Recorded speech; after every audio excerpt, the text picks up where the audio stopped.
Assalamualaikum warahmatullahi wabarakatuh. Salam sejahtera dan salam perpaduan. Di kesempatan ini, kami akan membentangkan satu laporan kajian bertulis bagi subjek CTU 554 Penghayatan Etika dan Peradaban. Kami merupakan penuntut sarjana muda fizioterapi dari kumpulan NHS 4B. Kumpulan kami terdiri daripada 5 orang ahli iaitu Siti Nur Najihah, Wan Arina, Nur Husna, Siti Asmawiyah dan saya Azri sebagai ketua kumpulan. Tajuk pembentangan kami pada hari ini ialah Etika Masyarakat Cina dalam meraikan perayaan Tahun Baru Cina. Berikut merupakan isi kandungan pembentangan kami. Antara intipati pembentangan yang kami akan bahaskan ialah konsep dan teori, sejarah, etika, pantang larang serta pelbagai lagi aspek mengenai perayaan Tahun Baru Cina. Tanpa membuang masa, saya menjemput Siti Nur Najihah untuk memulakan pembentangan. Assalamualaikum warahmatullahi wabarakatuh. Terima kasih kepada Azri. Saya Siti Nur Najihah binti Ahmad Tamizi ingin memulakan pembentangan berkenaan pendahuluan bagi tajuk kami iaitu Etika Kepercayaan Masyarakat Cina dalam meraikan perayaan Tahun Baru Cina. Malaysia terdiri daripada berbilang bangsa dan etnik seperti kaum Melayu, Cina dan India. Malaysia juga mempunyai pelbagai perayaan seperti kaum Melayu, mereka meraihkan perayaan Aidilfitri. Bagi kaum Cina, mereka meraihkan perayaan Hari Raya Cina. Bagi kaum India, mereka meraihkan perayaan Hari Raya Deepavali. Setiap kaum mempunyai etika perayaan mereka yang tersendiri, terutamanya Hari Raya Cina bagi kaum Cina di Malaysia. Etika di dalam Kamus Dewan Bahasa dan Pustaka edisi keempat adalah ilmu berkenaan prinsip-prinsip akhlak atau moral. Ia bermaksud prinsip-prinsip moral atau nilai-nilai akhlak yang menjadi pegangan seseorang individu atau satu kumpulan manusia yang lain. Manakala maksud perayaan Hari Raya Cina ataupun kongsi fajar iaitu salam yang sering digunakan semasa perayaan Hari Raya Cina itu adalah bermaksud semoga mengalami tahun yang penuh rezeki dan menjadi kaya. Terdapat juga perkataan lain yang sering digunakan oleh kaum Cina iaitu Xining Huaile yang bermaksud selamat tahun baru. Terima kasih Nur Najihah. Sekarang saya akan menerangkan mengenai konsep dan teori kepercayaan bagi sambutan Hari Raya Cina. Sebelum itu, izinkan saya memberi sedikit pengenaan bilakah perayaan ini disambut. Di negara Cina, perayaan Tahun Baru dipanggil sebagai Chunjie ataupun Festival Musim Bunga. Mengikut kalender lunar, Festival Musim Bunga akan berlangsung selama 15 hari. Disebabkan perkiraan sambutan ini menggunakan kalender lunar, jadi tiada tarikh yang tetap bagi perayaan ini setiap tahun. Ini berbeza dengan perayaan di belah barat yang didasarkan kepada kalender solar ataupun Gregorian, seperti perayaan Christmas dan Thanksgiving yang disambut pada tarikh yang sama saban tahun. Namun, kebiasaannya, sambutan Tahun Baru Cina akan jatuh pada julat tarikh 21 Januari hingga 20 Februari. Pada 2019, sebagai misalnya, sambutan ini jatuh pada tanggal 5 Februari. Secara teorinya, masyarakat lampau Cina seperti masyarakat lampau yang lain amat bergantung kepada hasil tanaman dan cucuk tanam sebagai sumber pendapatan. Golongan ini dipanggil sebagai golongan agrarian. Jadi, mereka merayakan kehadiran musim bunga sebagai tanda kegembiraan dan berakhirnya musim sejuk dan juga simbolik kepada satu permulaan baru yang diharap membawa kepada hasil tanaman dan tuaian yang lebih baik. Dari segi konsep sambutan, masyarakat Cina akan mengisi sambutan Tahun Baru dengan berdoa kepada para dewa dan roh nenek moyang bagi meminta kepada tanaman dan nasib yang lebih baik. Selain itu, perbuatan membakar mercun dilakukan bagi menghalau roh-roh jahat dan menghalau nasib malang.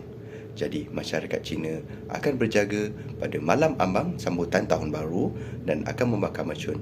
Pada keesokan harinya, mercun juga akan dibakar sebagai simbolik kepada menyambut kedatangan Tahun Baru dan tuah yang baru. Pada malam ambang Tahun Baru juga, masyarakat Cina akan membakar duit palsu dan duit kertas tiruan sebagai penawaran kepada roh nenek moyang. Dengan melakukan persembahan ini, diharap roh nenek moyang mereka akan dilimpahi kekayaan dan tuah di alam baka. Seterusnya, saya serahkan kepada Siti Asmawiyah. Dipersilakan. Assalamualaikum warahmatullahi wabarakatuh. Saya Siti Asmawiyah binti Ahmad akan membentangkan sejarah dan asal-usul Tahun Baru Cina. Tahun Baru Cina adalah lambang awal permulaan Tahun Baru bagi masyarakat Cina. Tahun Baru Cina berasal daripada sebuah cerita legenda seekor raksasa yang ganas dan hodoh yang diberi nama Nian. Raksasa ini telah muncul di sebuah perkampungan Cina dengan mengganggu penduduk tersebut serta menjadikan penduduk kampung sebagai juadah. Hal yang demikian telah menyebabkan masyarakat di situ menjadi takut dan menguncikan diri sebelum hari senja. Kedatangan raksasa tersebut dikatakan pada musim pertukaran kepada musim bunga setiap bulan lunar pada hari pertama dan hari ke-15. Kesepakatan orang kampung berkumpul dan bekerjasama dalam usaha menakutkan raksasa tersebut dengan memukul gong dan gendang serta menyalakan bunga api telah menewaskan raksasa tersebut. Akhirnya, raksasa Nian telah tumpas dengan kerjasama orang kampung. Sejak itu, masyarakat Cina telah mempertahankan tradisi simbolik memukul gendang dan gong dan menyalakan bunga api sebagai simbolik pada musim sejuk. Tahun Baru atau festival musim bunga merujuk kepada Nian yang bermaksud tahun, yang mana masyarakat Cina sering menyapa dengan menggunakan perkataan Xian Nan Hao, iaitu Selamat Tahun Baru. Sekian, terima kasih. Untuk pembentangan seterusnya saya akan serahkan kepada sahabat saya. Isu yang dibangkitkan adalah berkenaan etika semasa perayaan Tahun Baru Cina. Kaum Cina di Malaysia mempunyai etika mereka yang tersendiri semasa menyambut Hari Raya Cina supaya adat mereka kekal diamalkan oleh generasi muda yang tak hilang di zaman. Di antara etika yang mereka kekal amalkan terbahagi di dalam beberapa kategori, iaitu etika semasa mengunjungi rumah terbuka, etika membawa hadiah dan etika semasa penyediaan makanan dan semasa makan. Bagi kategori etika semasa mengunjungi rumah terbuka, tetamu hendaklah memberitahu tuan rumah tentang kedatangan atau ketidakhadiran sebelum mengunjungi. Jika menolak, tetamu perlu memberitahu alasan yang kukuh supaya tuan rumah tidak tersinggung dan tuan rumah mungkin menganggap tetamu tidak berminat untuk menjalini hubungan dengannya. Selain itu, etika semasa perayaan Hari Raya Cina adalah etika membawa hadiah. Hadiah tidak boleh dibuka di depan tetamu yang memberi hadiah. Hal ini supaya tetamu tidak merasa malu dan segan dengan hadiah yang diberikan. Tetapi jika tetamu mencadangkan hadiah itu dibuka, tuan rumah tidak boleh menolak. Kaum Cina juga menitikberatkan 2 lebih baik daripada 1. Maka pemberian hadiah perlu diberikan atau diterima dengan 2 tangan. Tindakan ini merupakan tanda penghargaan dan hormat atas pemberian hadiah tersebut.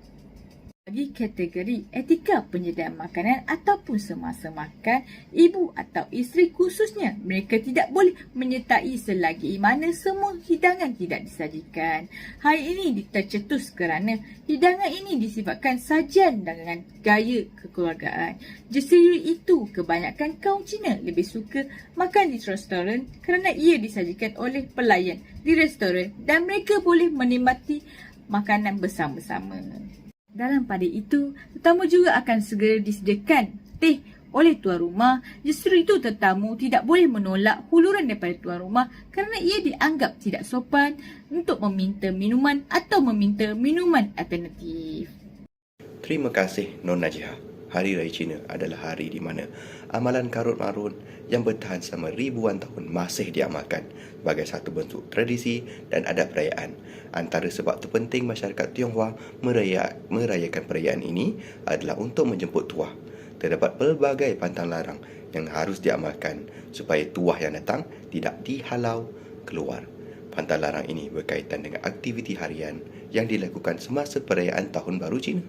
Antara pantang larang tersebut ialah: pertama, membersih. Rumah akan dibersihkan sebaik mungkin bagi menyapu nasib buruk dan memberi ruang kepada nasib yang baik. Namun, tiada pembersihan pada hari pertama Hari Raya Cina kerana akan menyapu tuah yang datang. Kedua, penggunaan alatan tajam seperti pisau dan gunting dilarang sama sekali kerana dia akan memotong tuah. Yang ketiga, dilarang membersihkan rambut atau pakaian pada hari pertama perayaan kerana dikhawatiri tuah akan dibasuh. Yang kedua, amalan nombor genap. Barang-barang akan diletakkan secara berpasangan, contohnya seperti sepasang buah oren. Jika hendak memberi hadiah pula, berilah satu hadiah yang berpasangan kerana hadiah yang berbentuk dalam bilangan nombor ganjil dikhawatiri akan membawa kepada kesedihan. Yang ketiga, tata tertib jamuan. Pemilihan jenis daging untuk dijadikan lauk juga penting, seperti memasak ikan yang penuh, itik dan khinzir. Haiwan-haiwan ini dikatakan bergerak ke hadapan, jadi dikatakan akan membawa kepada kebajuan di tahun baru. Ikan akan dimasak secara penuh daripada ekor ke kepala bagi menggambarkan keadaan 1 tahun.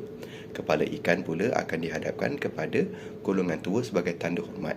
Sisik ikan yang berwarna putih seakan-akan warna perak dikatakan akan membawa kekayaan. Dalam budaya Cina, itik melambangkan kesetiaan, manakala khinzir pula melambangkan kekayaan, kekuatan dan berkat yang melimpah. Nombor 4 ialah saling bermaafan. Dari segi kekeluargaan, seseorang tidak boleh melangkah ke tahun baru dengan perasaan dendam atau marah di hatinya. Perbuatan untuk bermaaf-maafan amatlah digalakkan. Akhir sekali ialah memakai pakaian baru. Mendapatkan potongan rambut baru atau memakai pakaian baru menggambarkan permulaan baru bagi seseorang. Warna pakaian haruslah berwarna merah kerana dianggap membawa tuah yang baik. Manakala warna pakaian yang hitam dan putih dianggap sebagai tidak bertuah. Seterusnya, dijemput Wan Arina. Terima kasih Azri. Assalamualaikum dan selamat sejahtera. Saya Wan Arina binti Wan Azizan akan memulakan pembentangan untuk amalan-amalan yang dilakukan sebelum, semasa dan selepas perayaan Tahun Baru Cina dan juga matlamat perayaan Tahun Baru Cina. Terdapat pelbagai amalan-amalan yang dilakukan oleh bangsa Cina dalam meraihkan perayaan Tahun Baru Cina yang membawa simbol kepada asas nasib dan kehidupan. Sebelum perayaan berlaku, masyarakat Cina akan melakukan aktiviti mengemas rumah dan menyapu rumah sehingga bersih dan tidak boleh disapu sehingga tamat perayaan. Ini juga termasuk di dalam pantang larang yang perlu mereka turuti seperti apa yang diperkatakan oleh Encik Azri sebentar tadi. Pada malam Tahun Baru Cina, mereka akan berkumpul untuk memakan yisang, iaitu makan besar. Mereka akan memakan yisang ataupun kombinasi sayur-sayuran dengan melambungkan setinggi-tingginya menggunakan penyepit yang membawa maksud untuk mendapatkan tuah yang banyak sepanjang tahun. Keesokannya pula, pada hari raya pertama Tahun Baru Cina, mereka akan mengunjungi ibu bapa mereka serta ahli keluarga tertua keluarga. Kebiasaannya adalah ibu bapa, datuk dan nenek serta moyang. Terdapat juga keluarga yang mengundang tarian singa sebagai upacara simbolik untuk merayakan Tahun Baru sambil menghalau nasib tidak baik dan musibah dalam keluarga. Pada hari kedua pula ataupun dipanggil Hari membuka tahun Kainian adalah untuk mempersembahkan korban kepada Tuhan untuk dimurahkan rezeki. Mereka percaya itu akan membawa kesejahteraan dan kejayaan dalam perniagaan mereka. Selain itu, hari itu sering disebut Yen Zuri yang bermaksud hari untuk menyambut menantu, iaitu anak perempuan yang berkahwin mengunjungi rumah orang tua mereka bersama suami selepas anak perempuan jarang pulang menziarahi keluarga mereka selepas berkahwin. Pada hari raya ketiga pula ataupun mulut merah Cikau membawa maksud pada hari tersebut akan mudah bergaduh dan tidak digalakkan menziarahi tetapi digalakkan untuk menziarahi kubur. Hari raya kelima pula kebanyakan peniaga akan mula meniaga dan dimulai dengan pemetik api. Ini kerana dipercayai ulang tahun hari lahir Cai Shen, iaitu dewa kekayaan, diyakini akan memberikan kekayaan dan untung untuk perniagaan mereka. Seterusnya, hari raya Cina ke-9, iaitu penganut agama Tao dan suku kaum Hokkien akan menyembah Maharaja Jet untuk menzahirkan rasa syukur. Penyembahan ini akan menggunakan tebu kerana ia telah digunakan untuk menjaga suku Hokkien dari ancaman pelenyapan. Seterusnya, hari terakhir Tahun Baru Cina iaitu hari ke-15 diraikan sebagai Yun Xiao Jie atau di Malaysia dikenali sebagai Cap Gome. Ia merupakan hari terakhir bagi bulan penuh menandakan pengakhiran perayaan ini. Pada hari tersebut, ia disambut dengan meriah dan diadakan pesta lampu ataupun dikenali sebagai perayaan Tanglong, dan mereka membuat Tang Yuan iaitu sejenis makanan yang diperbuat daripada tepung pulut. Ada yang mengatakan pada waktu dahulu, Cina diperintah oleh dinasti Han.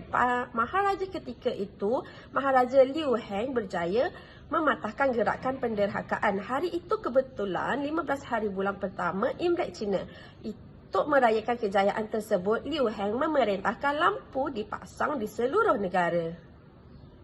Seterusnya adalah matlamat perayaan Tahun Baru Cina diadakan. Perayaan Tahun Baru Cina disambut setiap kali menjelang Tahun Baru Cina mengikut kalender lunar Cina yang terbahagi kepada kitaran 12 tahun yang dinamakan sempena nama haiwan. Perayaan Tahun Baru Cina biasanya disambut secara besar-besaran sebagai kedatangan Tahun Baru bukan sahaja di Malaysia tetapi di seluruh dunia yang memakai kalender Qamari Cina.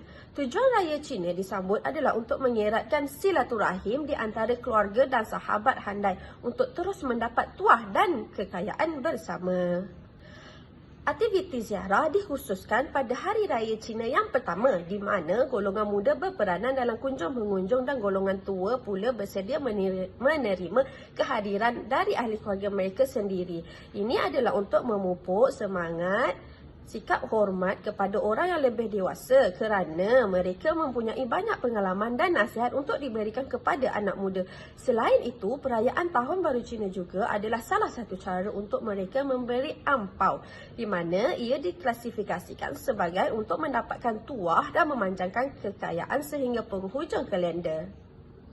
Pada masa dahulu, Kerajaan Han menyambut perayaan Cap Gome untuk meminta pertolongan dewa-dewi untuk melindungi ahli keluarga dari malapetaka dan musibah.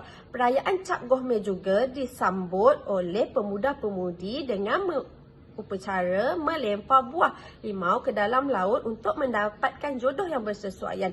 Tetapi pada zaman sekarang ia tidak lagi dilakukan kerana zaman moden serta pergaulan seharian dengan menggunakan media sosial. Pesta ini disambut sebagai tanda tamatnya perayaan Tahun Baru Cina. Seterusnya saya mempersilakan Siti Asmawiyah untuk pembentangan beliau. Sekian, terima kasih. Assalamualaikum warahmatullahi wabarakatuh. Perbentangan seterusnya adalah peranan masyarakat Islam dalam menghormati festival masyarakat bukan Islam. Peranan masyarakat Malaysia, terutamanya umat Islam, dalam menghormati kebudayaan dan perayaan masyarakat bukan Islam amat penting dalam melahirkan sebuah institusi yang harmoni, bermuafakat tanpa perbezaan ras, budaya, bangsa dan agama. Islam bersifat Rabbani dan mengajar manusia supaya bersikap adil dalam setiap perkara yang dilakukan. Allah Subhanahu Wa Taala telah menciptakan umat manusia dengan pelbagai bentuk, rupa, warna kulit, etnik bagi melahirkan sebuah masyarakat sejagat supaya hidup dalam aman dan sejahtera. Peranan yang pertama, at-ta'aruf, saling berkenalan antara satu sama lain dalam mewujudkan kasih sayang dan persepaduan dalam kehidupan masyarakat berbilang kaum. Perkenalan yang dianjurkan oleh Islam bukan sahaja dari segi nama, tempat tinggal, malah dari segi corak kehidupan seharian, amalan yang diamalkan, serta pegangan agama yang dianuti. Saling bertaaruf di antara satu sama lain, di antara masyarakat Islam dan bukan Islam akan memberi ruang untuk saling mengenali di antara satu sama lain. Peranan yang kedua, at-tafahum, saling memahami antara satu sama lain, merupakan peranan penting dalam menghormati masyarakat bukan Islam. Tanpa at-tafahum, persefahaman tidak akan wujud. Masyarakat tidak akan memahami kebudayaan etnik sesuatu kaum dari segi pegangan agama, amalan dan juga perayaan yang diraikan.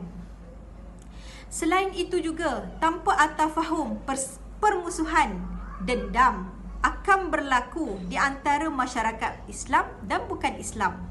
At-ta'awun, saling bekerjasama, tolong-menolong di antara satu sama lain dalam merealisasikan sebuah kehidupan yang aman, makmur dan sejahtera dalam kalangan masyarakat tanpa mengira bangsa dan agama. Saling bantu-membantu amat disarankan di dalam Islam selagi mana ia tidak bertentangan dengan agama. Al-Ukhwah, Ukhwah iaitu persaudaraan yang dianjurkan di dalam Islam dalam merapatkan silaturahim antara masyarakat Islam dan bukan Islam. Ikatan persaudaraan akan lebih erat apabila sikap menghormati agama, sensitiviti, amalan dan perayaan sesuatu etnik, tidak kira keturunan, bangsa, dalam menjamin kestabilan sosial dan ekonomi. Peranan yang seterusnya adalah al-mahabbah, saling berkasih sayang. Al-mahabbah sesama Islam sering diketengahkan. Oleh itu, al-mahabbah di antara masyarakat bukan Islam juga perlu dalam mewujudkan kemesraan antara masyarakat pelbagai etnik di Malaysia bagi menghindarkan sifat prasangka, hasad dengki dan permusuhan di antara kaum dan etnik. Peranan yang terakhir, at-tadanu. At-tadanu bermaksud saling memelihara dan melindungi di antara satu sama lain, serta saling menjaga sesama manusia dan mewujudkan masyarakat yang bertanggungjawab serta bertimbang rasa. Negara Malaysia adalah sebuah negara yang istimewa dan mempunyai identiti tersendiri dengan wujudnya serumpun bilang bangsa, kaum, etnik yang hidup dalam perpaduan. Terima kasih kepada saudari Asmawiyah. Saya, Nur Husna Miti Abdul Halim, akan membentangkan implikasi perayaan Tahun Baru Cina dalam kehidupan masyarakat berbilang kaum. Sambutan perayaan merupakan aktiviti yang diraikan pelbagai kaum di Malaysia, tidak kira agama, bangsa dan budaya. Sesebuah masyarakat dan kaum menyambut perayaan bagi mengingati peristiwa penting yang berlaku pada suatu masa dahulu. Kajian ini memfokuskan kajian tentang perayaan kaum Cina di Malaysia. Terdapat beberapa implikasi yang kita dapat lihat daripada perayaan atau sambutan Tahun Baru Cina dalam kehidupan masyarakat berbilang kaum di Malaysia. Antara kesan yang ada ialah kesan terhadap perpaduan, kesan terhadap kekeluargaan dan kesan terhadap pelancongan. Kesan terhadap perpaduan merupakan kesan yang penting. Hal ini kerana kesepaduan antara kaum dan etnik adalah penyumbang besar kepada negara berbilang kaum yang berjaya. Menurut Ngah 2017, sambutan perayaan Tahun Baru Cina dapat memupuk rasa hormat dalam kalangan masyarakat berbilang kaum di Malaysia. Tan Sri Lee Lam Thai, seorang pemegang amanah Yayasan Satu Malaysia, juga berpendapat pencapaian kesepaduan dalam negara yang berbilang kaum adalah kunci kepada keharmonian dan keamanan dan menjadi asas terhadap pembinaan negara. Seterusnya, perayaan Tahun Baru Cina juga memberi kesan terhadap kekeluargaan. Dalam tulisan Syamsuddin 2019, Beliau berkata, menurut saudara Firdaus Wong, tradisi makan besar menjelang sambutan perayaan adalah bertujuan mengumpulkan ahli keluarga yang berada di jauh dan dekat. Hal ini akan membuatkan masing-masing pulang ke kampung bagi meraihkan sambutan dan makan besar bersama-sama. Suasana yang meriah di samping sanak saudara boleh mengeratkan hubungan kekeluargaan dan menguatkan kasih sayang di antara semua ahli keluarga. Selain itu, perayaan Tahun Baru Cina memberi kesan terhadap pelancongan. Menurut Berita Harian 2019, Malaysia adalah antara destinasi utama bagi pelancong Cina semasa perayaan Tahun Baru Cina. Pertubuhan Pelancongan Dunia Bersatu Bangsa-Bangsa Bersatu (PPBB) menyatakan sekitar tahun 2017, pelancong Cina telah melakukan perjalanan antarabangsa yang terbesar dunia dan melibatkan 143 juta perjalanan antarabangsa. Dengan pertumbuhan yang hebat ini, sedikit sebanyak dapat meningkatkan ekonomi negara sepanjang perayaan Tahun Baru Cina. Seterusnya, kita pergi kepada kesimpulan kajian. Hasil daripada kajian bertulis ini, kita dapat pelajari pelbagai perkara dalam etika dan kepercayaan masyarakat Cina dalam meraihkan perayaan Tahun Baru Cina. Terdapat juga pelbagai pengajaran dan nilai murni yang baik boleh diambil iktibar. Perayaan Tahun Baru Cina mempunyai keunikan dan tarikan tersendiri. Tarian naga dapat menyatu padukan masyarakat apabila semua kaum tidak mengira agama dan masa turut sama melihat dan berhibur ketika tarian naga diadakan. Selain itu, acara makan besar dapat mengeratkan silaturahim di antara saudara mara yang berada di perantauan dan yang berada di kampung. Aktiviti kunjung-mengunjung dan pemberian ampau dapat menghubungkan hubungan dan menanam sifat hormat menghormati antara golongan tua dan golongan muda. Meskipun perayaan Tahun Baru Cina disambut di merata dunia, namun di Malaysia kita dapat melihat pelbagai perayaan yang disambut seperti Hari Raya Aidilfitri, Deepawali, Hari Gawai dan sebagainya. Perayaan-perayaan ini disambut baik dan diraihkan oleh semua lapisan masyarakat, tidak kira bangsa dan agama. Hal ini menarik perhatian pelancong-pelancong dari luar negara untuk datang dan merasai sendiri kepelbagaian perayaan di Malaysia. Justru itu, kita dapat mempromosikan Malaysia kepada negara-negara luar. Sebagai rakyat Malaysia, saya berasa sangat bangga menjadi sebahagian daripada rakyat Malaysia. Dengan wujudnya kajian ini, kita dapat mendalami sejarah terdahulu dan menghayati konsep dan budaya di sebalik perayaan Tahun Baru Cina dengan pengetahuan yang tepat. Kita juga dapat memperkukuhkan nilai dan semangat patriotisme dalam diri dan generasi muda agar lebih menghayati dan menghormati kepelbagaian kaum dan budaya di Malaysia. Dengan ini, saya mengakhiri perbentangan kumpulan kami dengan ucapan terima kasih dan Assalamualaikum.